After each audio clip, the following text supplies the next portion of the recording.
My name is David Roberts. For the past 3 years, I've been living in quiet solitude, savoring the peace that comes with retirement.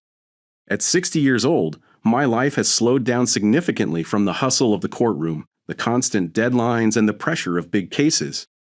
I was once a lawyer, meticulous and sharp, trusted by clients to navigate the complexities of the law. But now, I find solace in the simplicity of my routine. My days are filled with small, mundane tasks that others might find tedious. Reading the newspaper over coffee, tending to the garden, and watching the world go by from my porch. Yet, despite the tranquility, a sense of unease lingers beneath the surface. A quiet hum of something not quite right. My daughter, Laura, is a constant presence in my life. She's 35 now, successful in her own right, or so she claims. We talk often, but it's a strained conversation, one that often feels like a formality rather than genuine connection. Laura has always been ambitious, perhaps too ambitious. She's always had a way of charming her way into opportunities, and I, ever the protective father, have always been there to support her. Or so I thought. It's strange, really. I'd always prided myself on being a father who had his children's backs, a man who worked hard so they wouldn't have to. But somewhere along the way, something shifted. Perhaps I'd been too blind, too trusting. The first hint that something was off came one morning as I sat at my desk flipping through my mail. Among the usual stack of bills and advertisements, there was an unfamiliar envelope, a letter from a bank I didn't recognize.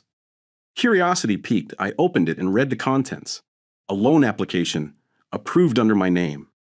At first, I thought it was a mistake. Banks make mistakes, right? But when I glanced at the loan amount, my stomach twisted. It wasn't a small sum. It was enough to make anyone pause. I set the letter down slowly, feeling a cold wave wash over me. My first instinct was to call the bank, but something held me back. Something told me to wait, to think it through. I spent the next few days in a daze, replaying the situation over and over in my mind. I wasn't a fool. I knew what this could mean. It wasn't just a mistake. It was deliberate. And it was happening under my name, my trust, my legacy. I couldn't shake the feeling that Laura had somehow been involved. She had always been so secretive, especially in recent months. Our phone calls had become shorter, and when we did talk, her tone was distant, evasive. I had written it off as the pressures of work, but now I wasn't so sure. The truth, I feared, was something I wasn't ready to face. A few days later, the confirmation came. Another letter arrived. This time, it was from a different institution. And again, a loan. This one was larger than the last. I couldn't ignore it any longer. I was being drawn into a web I had no part in weaving. My daughter had used my name to secure these loans, these resources, to build a life that I never approved of. She had used me as a crutch without ever asking, without ever considering the consequences. The betrayal stung deeper than I could have imagined. I had always prided myself on being a father who supported his children unconditionally. But this was beyond anything I had prepared for. I couldn't let it slide. Not when my name, my reputation, and everything I had worked for was at risk. And so, I decided.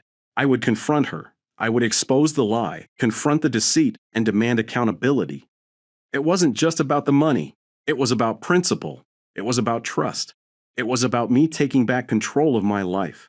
I couldn't let Laura get away with this, not when she had taken so much from me. As I sat there, alone in my study, the weight of the situation settled over me like a heavy cloak. I wasn't the man I used to be, no longer the young, energetic lawyer who could fight anyone. But I still had one thing left, my knowledge of the law. I would use that. I would protect what was mine. And I would make sure Laura knew that her actions had consequences. The storm was coming, and there was no avoiding it. This was my fight now. And it was only just beginning. I sat in my study, the room heavy with the scent of old leather-bound books and the faint smell of ink on paper. It was a space that had once been my sanctuary, the place where I felt most at home. My desk, cluttered with legal briefs and case files, felt like the remnants of a life I had long since left behind. I hadn't expected the peace of retirement to come with such a constant undercurrent of tension. But there it was, gnawing at me, a silent reminder of the storm I knew was brewing. I had spent the last few days in a restless haze, unable to shake the feeling that something was terribly wrong. The letters from the bank kept piling up, each one another cold reminder of the shadow lurking over me. But it wasn't until I managed to access my credit report that the truth hit me with the force of a wrecking ball. As the screen loaded, I watched with growing horror as the figures danced before me. Loans, multiple loans, all tied to my name. I stared at the numbers, my heart racing as the realization sank in. These weren't just casual mistakes. These were deliberate, calculated acts. And they all pointed back to Laura, my own daughter. I couldn't breathe.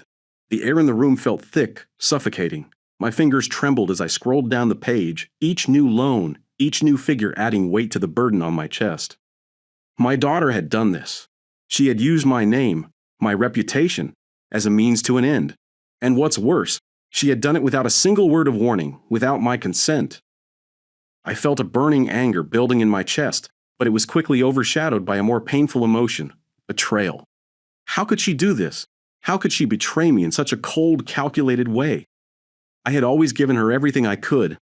I had supported her, provided for her, and now I was nothing more than a tool for her ambition. I knew I had to confront her. The weight of the discovery was too much to bear alone. The silence in the house seemed louder as I made my way down the hall, each step feeling heavier than the last. When I found her in the living room, her back to me as she stared out the window, I hesitated. How had it come to this? My daughter, the girl I had raised, the one I had hoped would take a different path, now standing in front of me as a stranger. "Laura," I said, my voice hoarse with emotion. She turned, her eyes widening slightly, but I could see the guilt in them. I didn't need to say anything more. She knew. She knew exactly what I had found. At first, she tried to deny it, the words tumbling out in a half-hearted defense. "It's not what you think, Dad. It's just business. It's just temporary." But I could see the cracks in her words, the way she avoided my gaze.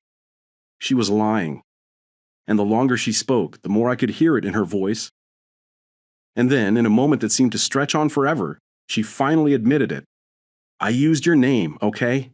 I did it because I needed the funds to keep the business going. I needed to succeed, and I didn't have any other choice." Her voice trembled, but there was a coldness to her words that made my skin crawl. And then, in a moment that seemed to stretch on forever, she finally admitted it. "I used your name, okay? I did it because I needed the funds to keep the business going. I needed to succeed, and I didn't have any other choice." Her voice trembled, but there was a coldness to her words that made my skin crawl. I wanted to shout, to demand that she explain herself, but I didn't. I stood there, frozen, my mind racing as the weight of her admission settled on me. "And the family?" I asked quietly, the words tasting like ash in my mouth. "What about us? What about everything I've done for you?" Her expression faltered for a moment, and I saw the faintest hint of regret in her eyes. But then she straightened her back, as if bracing herself. "It was for the family's future, Dad. You've always taught me to do whatever it takes to succeed. This is what I had to do." Her words, meant to justify the betrayal, hit me like a slap across the face. She had taken everything I had worked for, everything I had sacrificed, and used it for her own gain.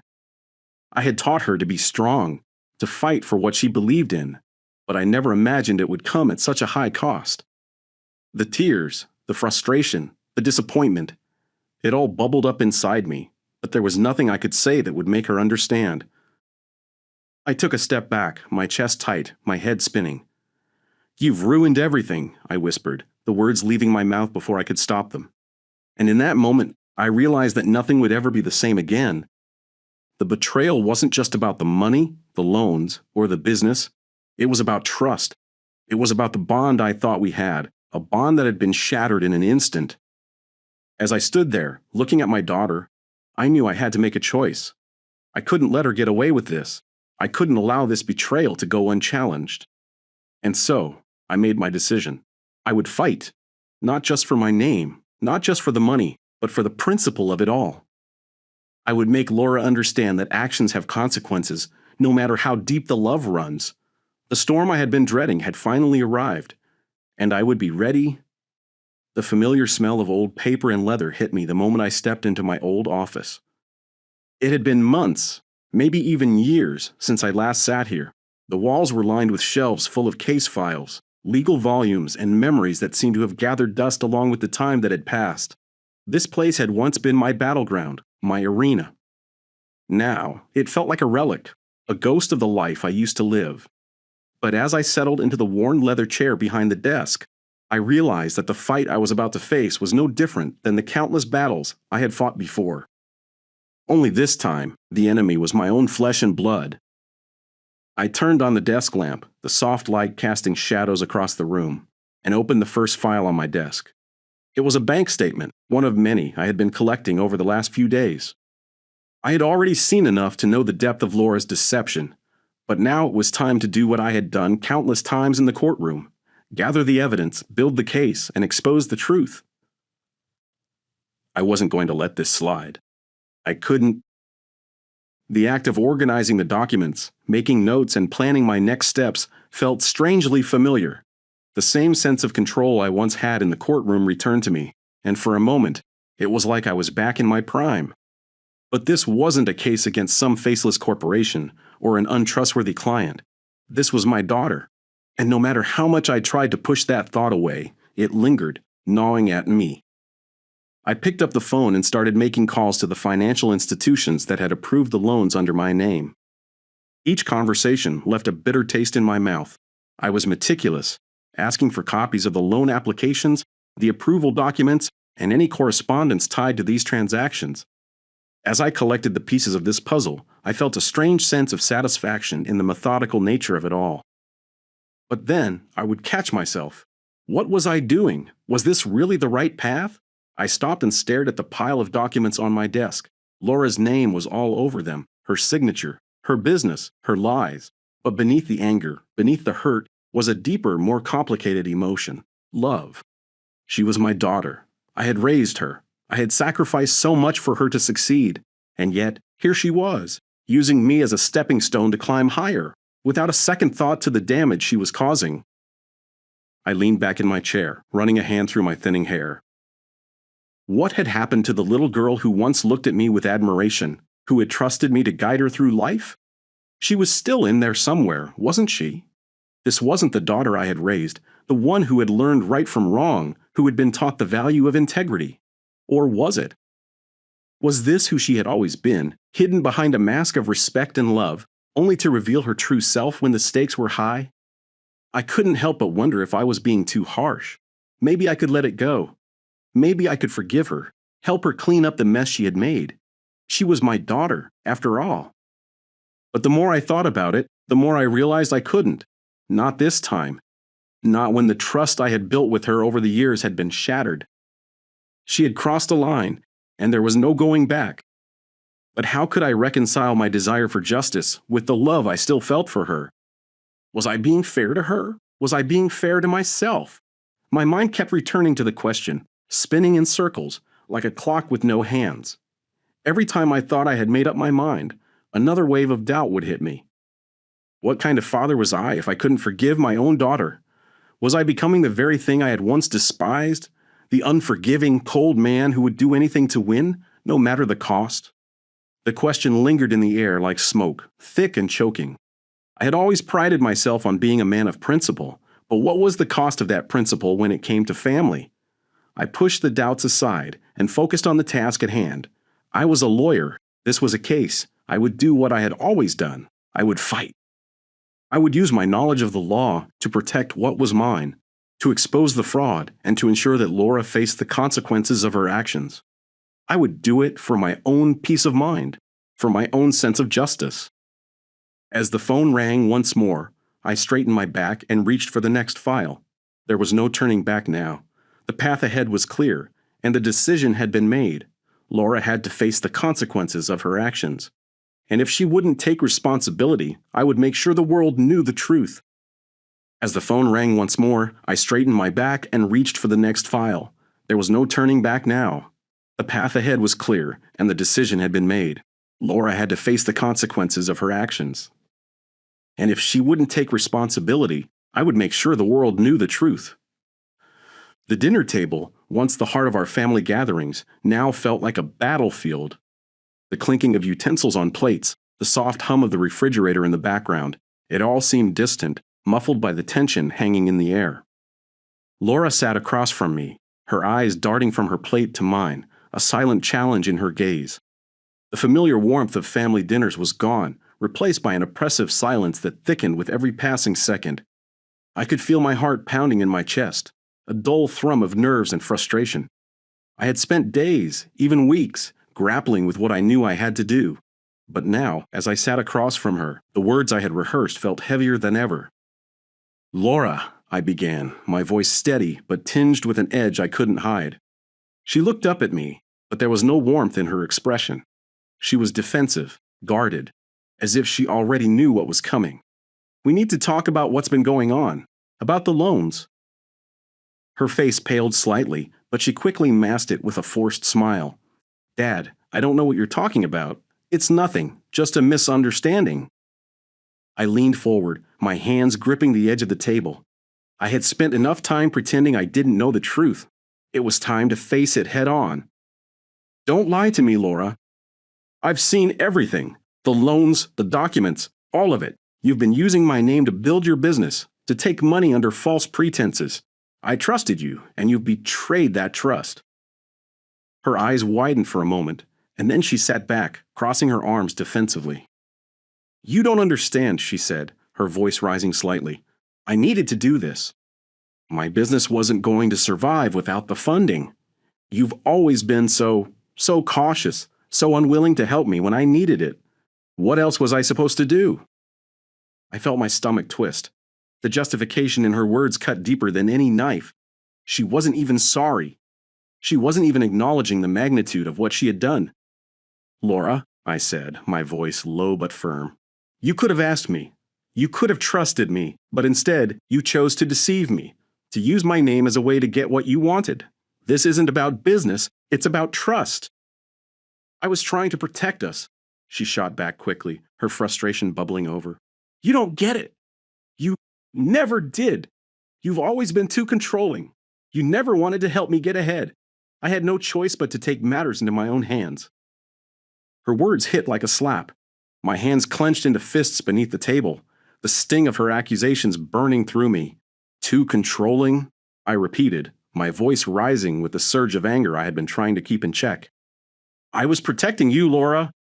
I've always tried to give you everything, but you've taken it all and twisted it for your own gain. This isn't about me being controlling. It's about you choosing to lie and use me to get what you wanted. That's what this is about."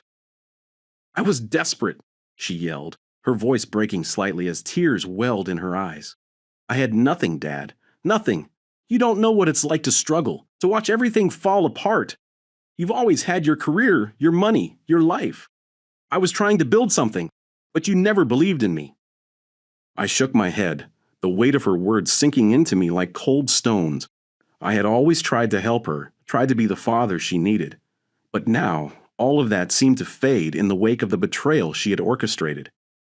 "I believed in you, Laura. I always did. But you took that trust and shattered it. This is not about believing in you. It's about being honest, about not going behind my back and using my name for your own benefit." There was a long silence as she stared at me, her chest rising and falling with ragged breaths. I could see the anger in her eyes, but beneath it, there was something else, something I hadn't seen before. Fear. And maybe, just maybe, regret. But the longer we sat there, the harder it was to distinguish what was real from what she had built to protect herself. "I've made my decision," I said, my voice cold but resolute. "If you don't admit what you've done and take responsibility for it, I'll have no choice but to expose you. The loans, the fraud, it all comes out. There's no running from it anymore." Her eyes flashed with anger, and she stood abruptly, knocking her chair back. "You don't get it, do you?" she spat, her voice laced with venom. "You never have. I didn't do this to hurt you. I did it because I had no other choice. And now you're going to punish me for it?" She took a step back, shaking her head in disbelief. "I've always been on my own. You never supported me, Dad. You never believed in me. And now you're just going to turn your back on me like this?" I didn't move. I didn't flinch. The sting of her words hit hard, but I couldn't let them break me.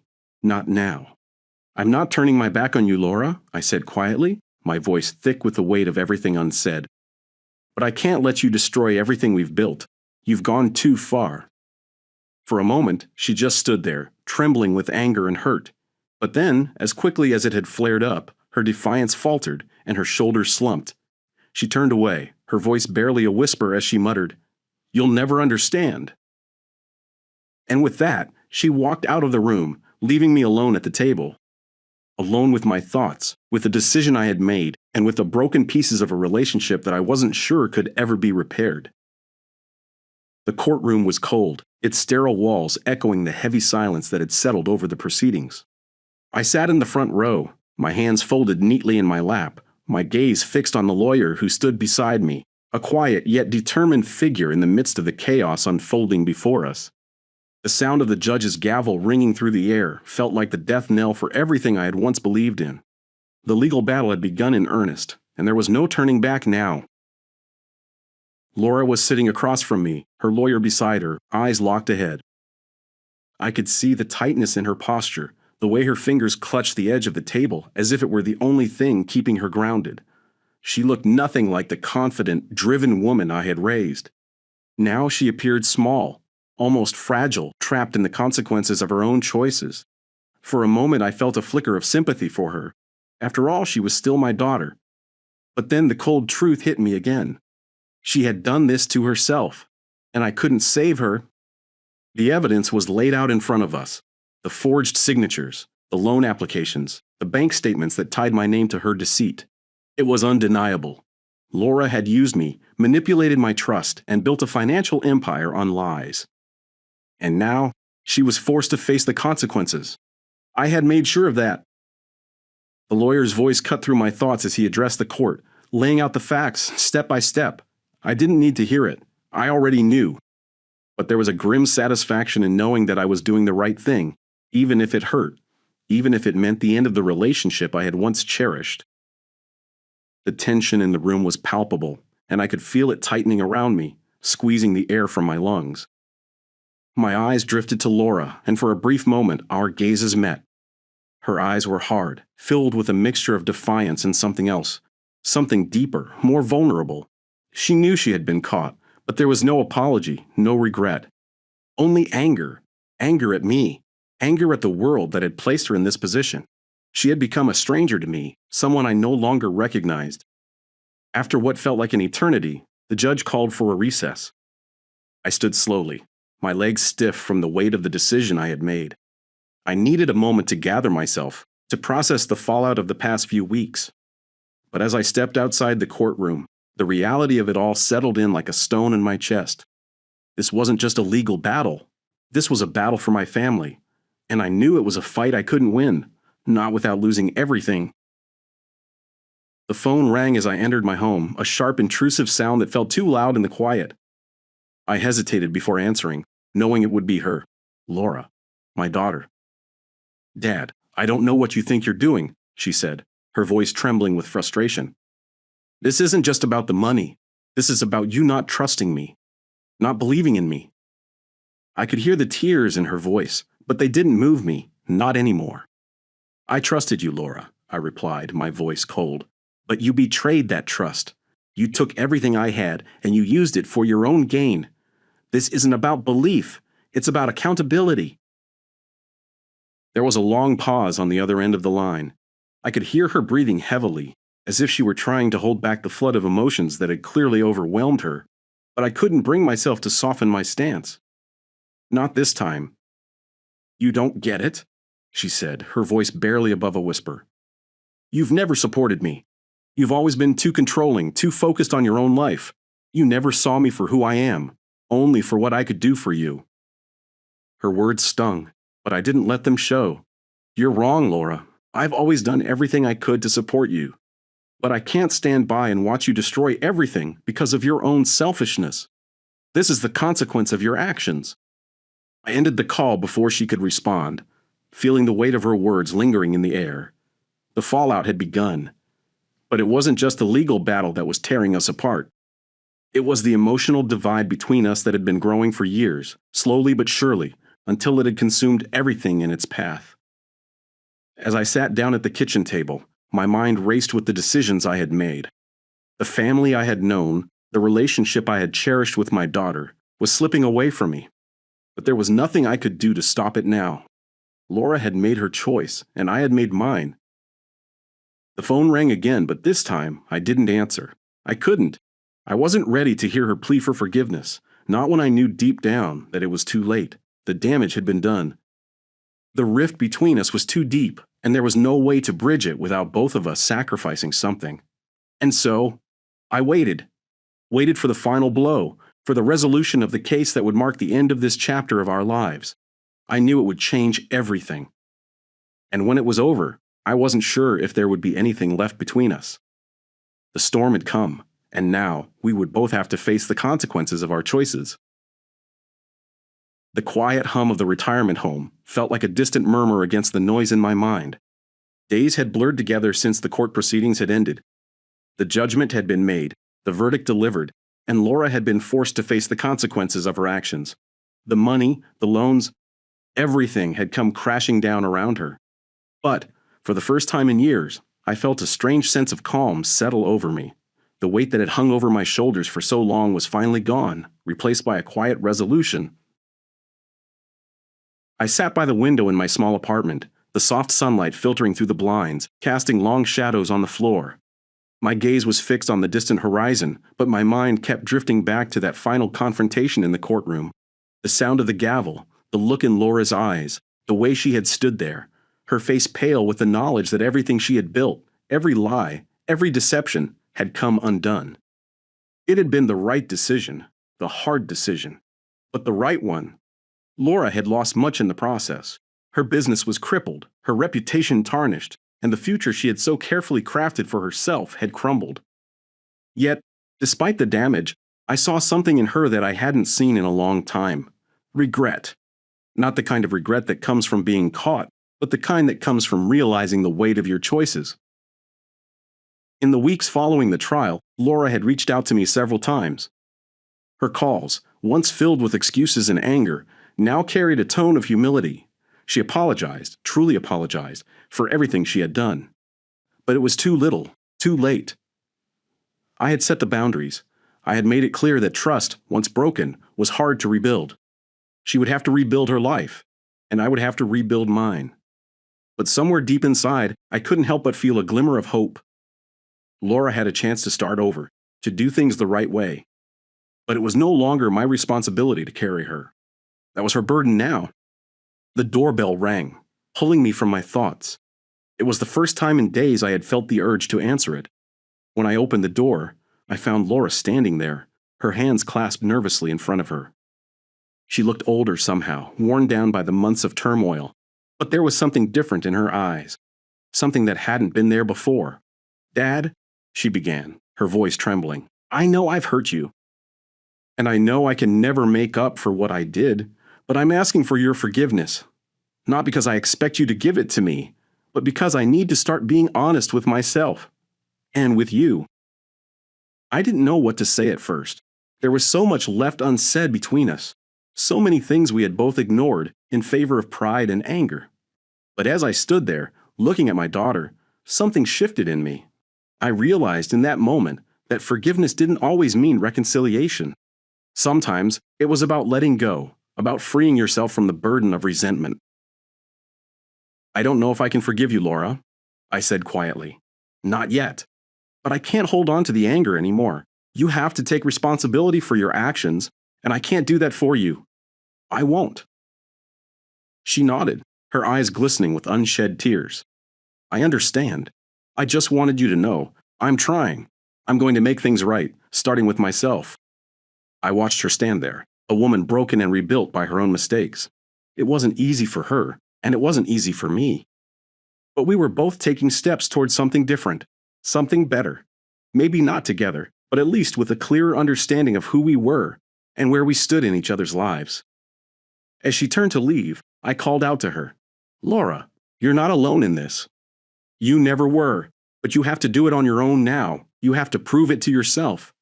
She paused at the door, looking back at me. There was a flicker of something. Hope, maybe, or perhaps the beginning of a new understanding. "I will, Dad. I promise." And with that, she was gone. I closed the door behind her and stood there for a long while, feeling the quiet settle back in. The silence was no longer suffocating. It was a peace I had earned, a peace I had fought for. In the months that followed, I found a new rhythm to my life. The guilt that had once plagued me, the burden of trying to fix everything for everyone, slowly lifted. I spent my days walking through the park, reading the books I had always put off, and enjoying the freedom that came with being true to myself. I had set boundaries, not just with Laura but with myself. I had reclaimed my life. And in the end, that was the greatest empowerment I could have asked for. I had done the right thing. I had stood firm, even when it was the hardest thing I'd ever done. And I had found peace, not in forgiveness, but in the strength to let go. The road ahead for both of us would be long, but we would each walk it on our own terms. And that, I realized, was enough.